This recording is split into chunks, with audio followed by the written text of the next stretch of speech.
ঋতু পরিবর্তনের প্রভাবে বেড়েছে ঠান্ডাজনিত রোগের প্রকোপ। আক্রান্তদের মধ্যে বেশিরভাগই শিশু। আরো খবর জানাতে সাভার ও কুষ্টিয়া থেকে যুক্ত হচ্ছেন আমাদের সহকর্মীরা। শুরুতেই সাভার থেকে যুক্ত হচ্ছেন নাজমুল হুদা।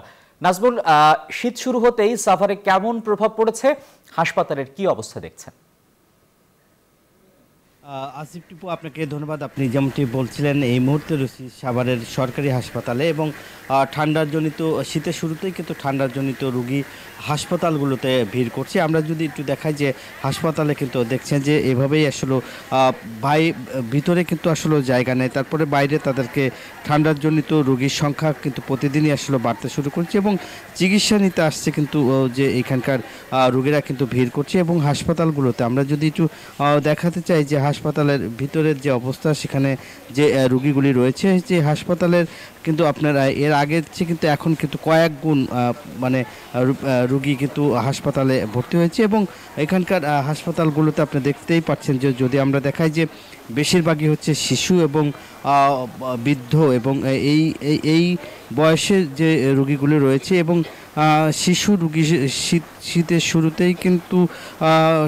শুরুতেই কিন্তু আসলে মানে রোগীরা আসতে শুরু করেছে এবং শিশু, বয়স্ক এবং এর মধ্যে শ্বাসনালী এবং নিউমোনিয়া, সর্দি, জ্বর, কাশি, ডায়রিয়া সহ এই আক্রান্ত পেশেন্টগুলি সবচেয়ে বেশি। এবং আমরা যদি একটু দেখাই যে এখানকার শিশুর সংখ্যা কিন্তু আপনারা দেখতেই পাচ্ছেন যে এই ওয়ার্ডে অনেক বেশি রয়েছে এবং এই অঞ্চলে যেহেতু পোশাক কারখানার শ্রমিক বেশি হয়, কিন্তু এখানকার স্বল্প আয়ের মানুষ কিন্তু এই সরকারি হাসপাতালগুলোতে আসলে ভিড় করছে এবং সর্দি জ্বর নিয়ে কিন্তু শিশুর সংখ্যাই কিন্তু আসলে বেশি কিন্তু আসছে। এবং আমরা যদি দেখাই যে এখানে শিশুরা কিন্তু হাসপাতালগুলোতে ভিড় করছে এবং সেই শিশুরা কিন্তু এখানে চিকিৎসা নিচ্ছে এবং হাসপাতালের কর্তৃপক্ষ আমাদেরকে বলেছে যে গত কয়েকদিন। নাজমুল, আপনাকে ধন্যবাদ। দর্শক, একই খবর জানাতে কুষ্টিয়া থেকে আমাদের সঙ্গে সরাসরি যুক্ত হচ্ছেন সহকর্মী মাহতাবউদ্দিন লালন। লালন, দেশের বিভিন্ন জায়গা থেকে আমরা খবর পাচ্ছি হাসপাতালগুলোতে শীতজনিত রোগের প্রকোপ নিয়ে ভর্তি হচ্ছে, বিশেষ করে শিশুরা বেশি ভর্তি হচ্ছে। কুষ্টিয়ার কি অবস্থা?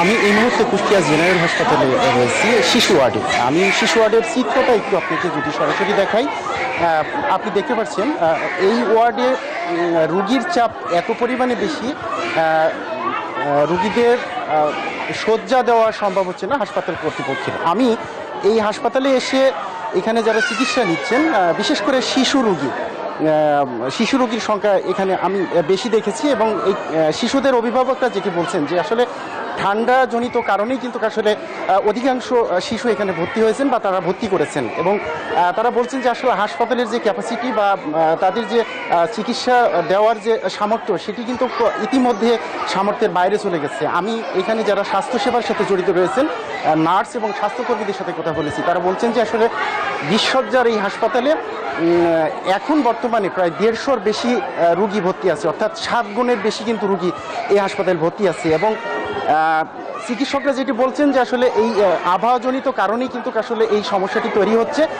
তবে অভিভাবকদের এই মুহূর্তে সতর্ক থাকতে হবে এবং তারা বলছেন যে অভিজ্ঞ চিকিৎসকের পরামর্শ অনুযায়ী কিন্তু চিকিৎসা নেওয়ার কথা বলছেন চিকিৎসকরা।